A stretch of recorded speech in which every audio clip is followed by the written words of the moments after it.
everyday thing. It's an everyday thing. It's an everyday thing when you let your nuts hang. Y'all, forgive me if I look a mess, but honestly, I don't even care right now. Last night, I was just scammed out of $5,230. $5,230. I saw a house on Realtor.com. I'm looking for a house to rent. I have 2 kids now. I want my own backyard to have dogs. I saw a house on Realtor.com. I reached out to so many houses. I don't even remember when I reached out to this house. Somebody texted me saying inquired about their property. Everything looked great. Okay, cool. Missouri City, not far from where I live. All right, bet. Went out there to go see the house after work. I get there. The landlord ain't even there, which he never told me ahead of time that he wasn't going to be there. So let's not forget that. So I get there. I see that it's an open door brokerage. If nobody knows what open door brokerage, it's a platform where people can sell their property or buy property, and you don't have to physically be there or hire a physical realtor to be there to show your property and do all of that. It's like almost like how when you get an Airbnb and you got to type in the numbers and then it lets you in and unlocks the doors, or you type in a number and you get the keys out of a lockbox. That's the same way they got it set up. So you type in your numbers and it opens up the doors for you. You know what I'm saying? It unlocks the doors for you temporarily so you can get in there, you can tour the house. So we went in, we toured the house, we walked around. I'm like, oh, okay, if I couldn't get in the house, then I would feel like it's not legitimate. But because we got in the house, we did a whole tour and all of that, I'm like, gotta be legitimate. Gotta be legitimate. The second red flag. I'm gonna say the second red flag. The second red flag was that when you get to the house, it was a sign in the yard that said, it was a sign on the door that said, this house is not for rent, it's for sale. So I'm like, okay, it says it's not for rent, it's for sale. He said, I've been trying to sell my house for a while and I've been having problems with selling it. It's been on the market for almost a year, so I decided to take it off the market and just fill it and rent it and get a tenant, fill it with a tenant. Okay, that makes sense. I got a neighbor where I live at now where he was trying to sell his house. He couldn't sell it, so he had to try to, you know what I'm saying? He put it on the market to be rented. And now he has tenants that live in his house right across this way. So I know that's possible. So I'm like, okay, all right.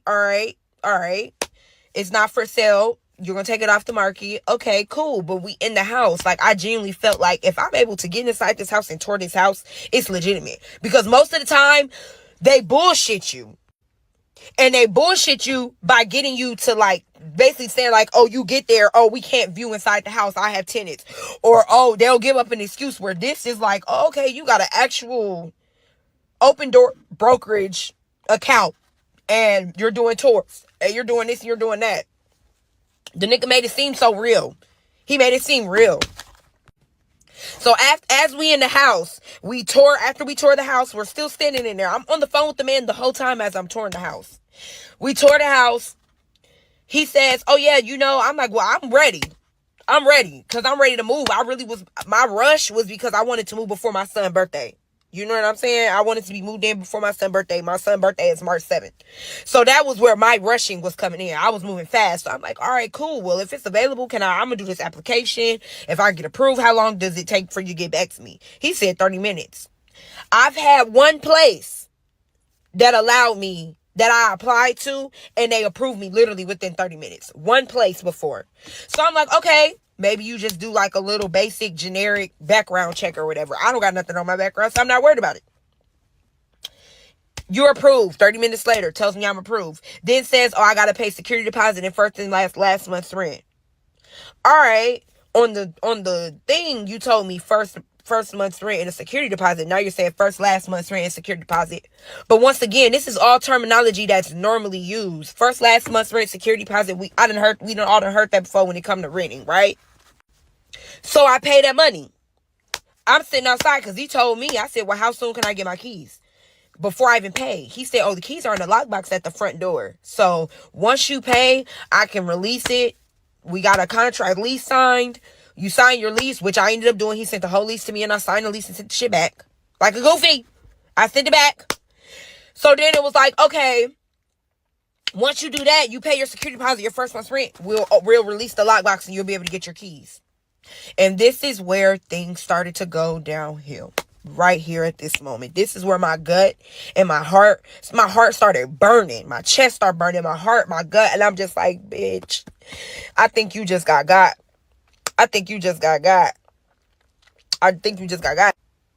Oh, and let's not forget, after I sent the first last month's rent and security deposit, he then told me that it was a $1,180 HOA fee. He said that covers a 12 months lease. He doesn't want people paying it monthly because he doesn't want it to fall behind. So he's making people pay their 12-month HOA fees all added up, which came up to $1,180.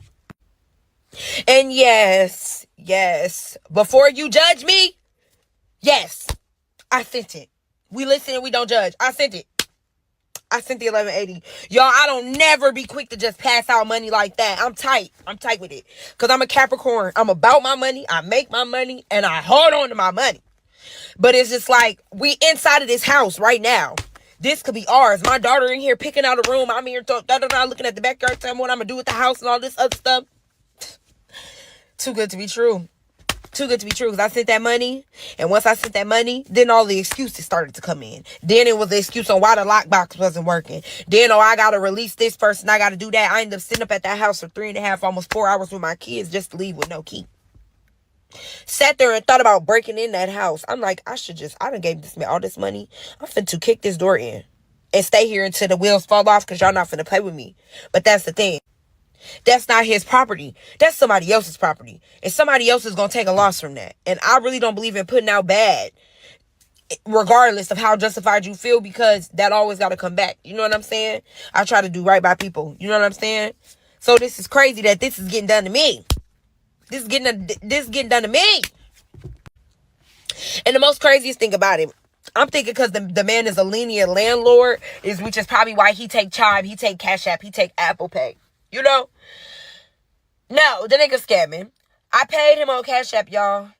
I sent the money on Cashapp. I actually had a homegirl back in Minnesota that used to pay her landlord on Cashapp every month.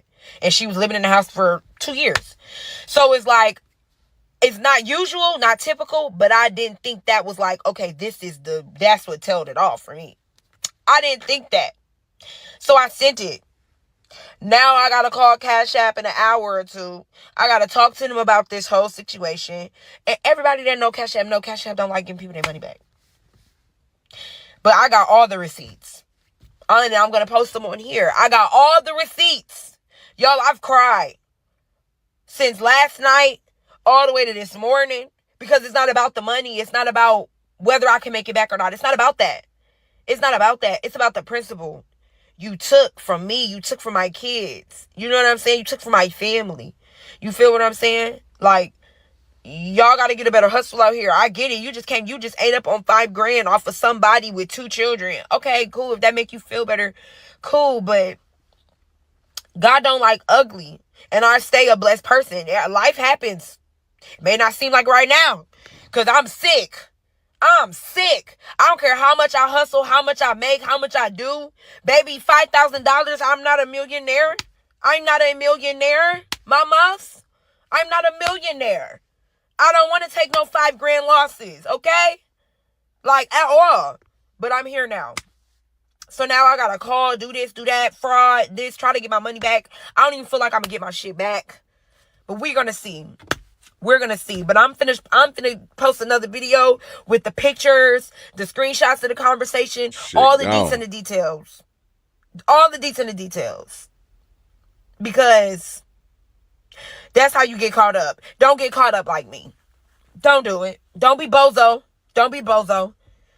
Don't get caught up like me, because now I got to shake back. I got to go punch it in, shake back, go do some hair, go do this, go do that, go get my money back. Because this is crazy. Like, this is crazy. I'm pissed. I could hurt somebody. Swear to God. Like, what? So, this is the man right here texting me. He texts my phone. Hello, Charity Jackson. This is Mr. David. You inquired about the property I have listed for rent address. Da-da-da-da. Mind you, this was on Wednesday. I was at work. I was working. He put the rent, the deposit, the square footage, the selling price. The selling price, I'm like, okay, Like, y'all gonna see how he tried to cover things up. For somebody that's not experienced in this, it would have been easy to get over on me. So basically, you instant renting. I said, good morning, hell yeah. I'm interested in renting. Good morning, how soon you looking to rent? The first week of March, I noticed the rent was lower, so I asked him about it. He was like, no, the monthly rent is $13.50. So I'm like, oh, okay, shit. You know, black folk, it's like seeing something on a shelf, and the shelf price says 15, and then you go ring it up and it's 10. You're gonna be like, damn, y'all lowered the price, but you're not asking too many questions, because I'm not trying to convince you on why you should up your rent. You must just be trying to make some money because you've been holding it for a long time. He gonna say he's been trying to sell it for a long time. May I view it today? I'm like, yeah. Before I get there, this is what he says. Let me know when you're on the way. Carry your driver's license with you for verification. As you should know, my property is for sale, but I'm having a hard time selling, so I'm deciding to rent it and take it off the market for sale. I just want to clarify before you come to the house. Yes, sir. Thank you, Mr. David. Do let me know. I will text around 4:30, so I'm finna get off work early and everything. I'm trying to get to this house to view it so I can get it before anybody else. I'm slightly competitive, right? So when I really want something, I'll be worried about somebody else coming and taking it from under me. I'll be trying to lock it in. So I hit him up again. I'm like, okay, boom. At this point, I'm about to be leaving on my way home. From the house. This house is a good fit. I'll be ready to pay my double deposit. First month's rent to move, so I'll be ready if that works out. So hence to me saying double deposit. I don't have a lot of credit. My credit is really, really new. I'm building it now, but I pretty much left my credit alone for years, since from 18 to 29, excuse me. I haven't really messed with my credit too much because I didn't want to damage it. So I told him I don't have a lot of credit that can be like verified or anything like that. I don't even have a score. I'm very new on my credit. I have referencing, but I don't have nothing on my credit for you to be like yay or nay, right? I'm willing to pay a double deposit for that because I know a lot of times people are very, very keen to that. You know what I'm saying? Back in 2019, I was leaving a domestic relationship. I acquired a UD. People that don't know what a UD is when you get evicted. I ended up leaving. I really didn't get evicted. I basically left my apartment without paying the rent anymore. I left it back in 2019. I was with a super abusive dude. The relationship wasn't working. He was cheating, all of that. You know how it is. The crib was in my name. I'm like, you gotta go. You treated me wrong. You doing this, You gotta get out. He didn't want to leave. He wanted to tear my stuff up, do this, that, and the third. So I said, okay, you know what? Checkmate. How about I go and I leave, and then now you ain't got nowhere to be at since you want to try to do me like that. So that's how I got a UD. So I explained all of that to this man ahead of time, just to be transparent, because I'm like, hey, I have a UD. Granted, it's almost it'll be 7 years in May. I do have a UD that might show up on my record. I don't have a lot of credit. I make the money. I have the income. It's not about that. Okay, so fast forward. We get to the place. The man on text message did not tell me that he wasn't going to be there. I'm not going to lie. And I really didn't like that, because I noticed that when I got there, I'm like, why wouldn't you tell me that you're not going to be here? Most people would have told somebody that they're not going to be there. You know what I'm saying? But unfortunately, I wanted this house so bad, y'all. This is the address to the house. So if y'all want to look at the house, y'all can see what the house looks like. I really wanted the house. It's a beautiful house. And when I seen it in person, it's nice in person too. So I'm like, all right, well, we going to see how this go. We get there. He's not there. I see the open door brokerage sign in the yard. Okay. The house is listed on Open Door Brokerage. I had to go, and Open Door Brokerage, you're able to go and tour houses and view houses without the person that owns the house being there. Me not knowing a lot about it, I'm thinking they gotta let you in. Like, yeah, you can request a tour, but the people that own the house have to know first. They let you in or they approve it. So obviously, if I'm on the phone with this man at the time of me being there, I'm on the phone with him. When I realized he wasn't there, I'm on the phone with him. He gets to walking me through it, explaining me through it, giving me a lot of reassurance. So I'm like, okay, everything is good. There's no way I can get into somebody's house, right? Just by saying I want to get in the house, and the owners don't know nothing about it. Of course, they have something on this app to where they have to allow you to get in, allow you to get a code, something, right? This is my assumption. So I'm going in the house. We get in the house. They have a camera in the living room. They have a motion sensor on the other side of the house. I mess around and pull back up to this house just to show y'all. So I'm thinking, oh, he could see us on the camera. I'm saying stuff like, oh yeah, I know you see us at your ring light, or you see us on the thing. He's going with it, acting like, oh yeah, I see you. So I'm like, there's no way this ain't rent this man's house. He got a whole camera and motion detector in here. He sees us. He got access to this house. He was able to get us in the house. No way, this is not this man's house. So I love it. He sends me an email. I apply. I asked him how fast or how long does the process take, because everybody's a little different. He told me as little as 45 minutes. It took him about an hour to approve me for the house. And after I get approved, he sends this letter of approval. Miss Charity Jackson, I'm approved for this. And it has all the stuff, all the bullshit on there. My lease will begin, move-in date. Bullshit, bullshit, bullshit. They want deposit. They want rent. And then he ended up asking for more fees down the line, which is crazy, right? So this is the house. This is it on Zillow. I'm not gonna lie, y'all. I responded to so many houses in the beginning. I really don't remember exactly which site I've seen it on. But this house is listed on har.com. It's listed on Zillow.com. It's listed on realtor.com. It's listed on opendoor.com. It's listed everywhere. So you see the house. I cannot find the site that I seen it, but whatever site I originally seen it on, it had a rent price on there. And it must have been like an estimate, but it was estimated at like $1,750. That's why you see in the text message, I bring up that the rent is $1,750. Hence that. So this is the house. Beautiful home. Nice little backyard. The backyard is bigger than this. This is just facing the house. The backyard is nice, fenced in, house in good. The rooms are nice. This is just the master bedroom by itself. This doesn't even include the other rooms and the other bathrooms that's in the house. Beautiful house.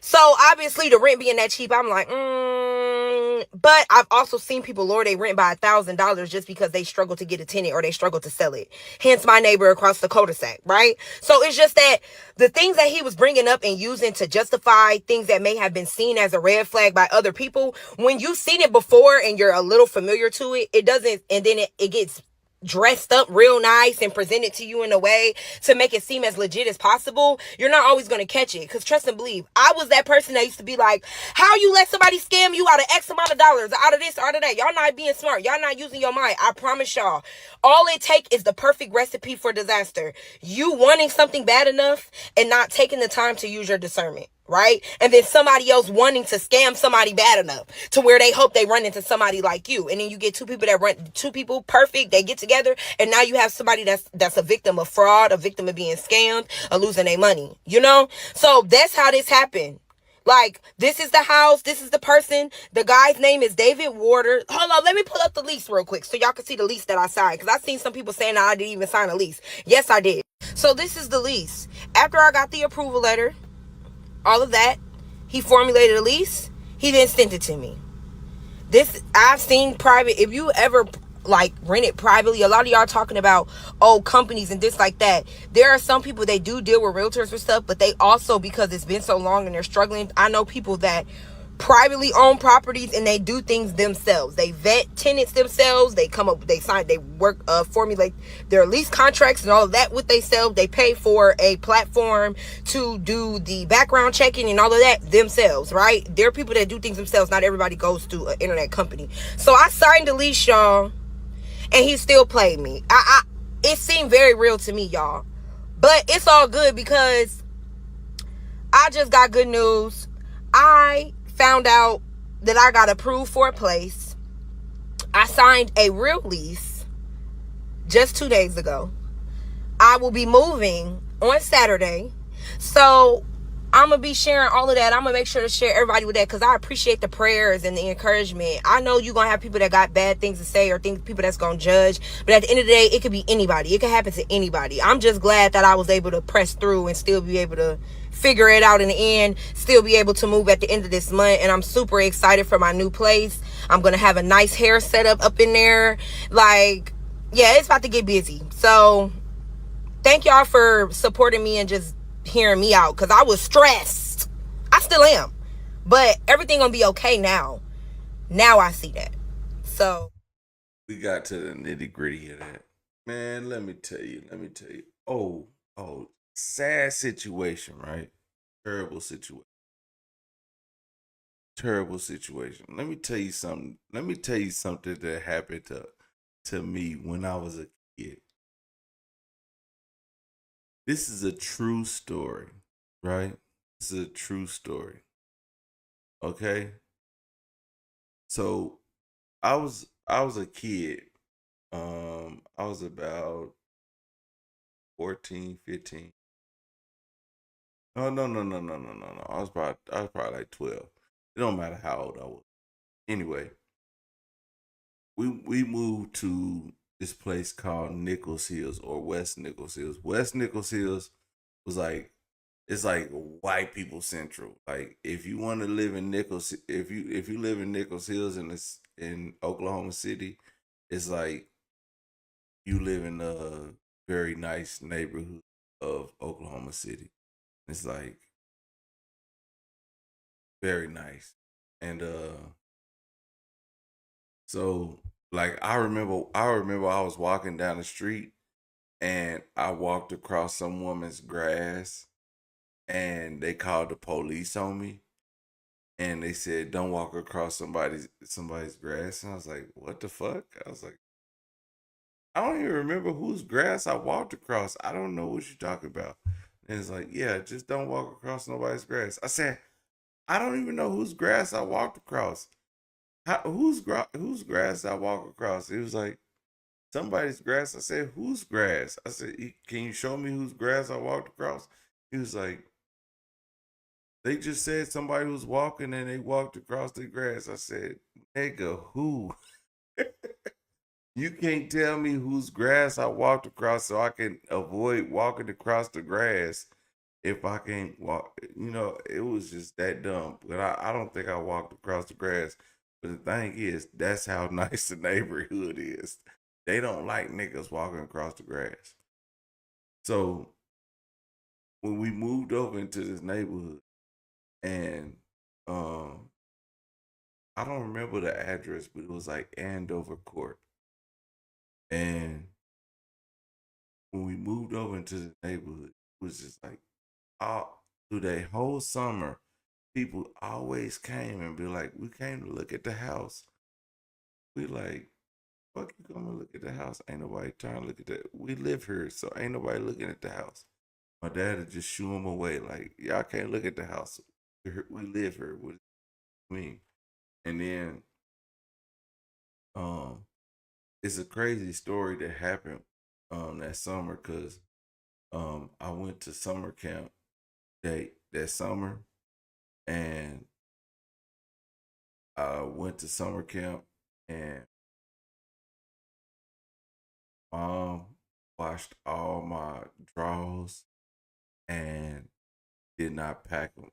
I say she did not pack them in my suitcase. I didn't. I went to summer camp with no drawers. I didn't have no underwear for 9 days. I had to wear some. I ended up buying some underwear out there, but I had no underwear for 9 days. But, so we stayed at this house for this summer, and it was the the people who sold us this or not sold us rented this house to us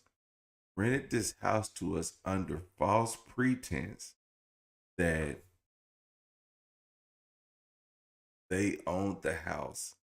And so we rented the house. We had keys and everything. So at some point it was police pulling up to the house. Like we had already stayed there a month. We paid a month rent. We were staying there. And then people started showing up and they was trying to see the house. Like, y'all can't see the house. We live here. And uh then I guess the real owners started to pull up and like, no, y'all don't own the house. So but it was I think it was like the real owners and the I guess it was a family dispute about who was the real owner, but they had us mixed up in it. So we had paid these people to rent out this home, and we stayed in this home. So we lost out on our money moved into this home. We stayed there for the summer. We literally stayed there for the summer. Maybe 2 or 3 months. They gave us eventually they gave us like 3 or 4 months. We didn't stay there long, but 3 or 4 months. But we was already broke. Like we was already broke. It was like, damn, you niggas took money from us and then but we didn't get nothing from it for real. But we lost out on that deal. And then I remember, and I can still remember fat chick, the fat chick that took all our money. I still remember her face to this day. Cause she used to come by. She came by the next month to get the rent. And my dad was grilling her about like people coming by asking about renting a place, and she was like, "Oh, don't worry about that. Those are people just they think the place is still up for rent." But like, no, why would they think it's for rent? Like my dad was asking questions like, if somebody's living here, why would you still have this place up for rent? It don't make sense if this place is still up for rent. And that shit was crazy. And it eventually came out that she wasn't supposed to rent out the place. It was supposed to be somebody else renting out the place for somebody else. I don't know. It was we eventually lost our money, but we could have lost everything. But the law was on our side because of squatters' rights. Squatters' rights helped us out. And if you think about it, squatters' rights helped us.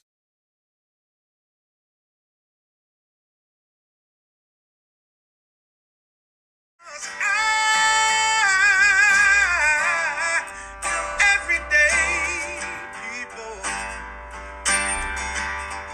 Day and night. For some women, it can start working in as quick as 1 week.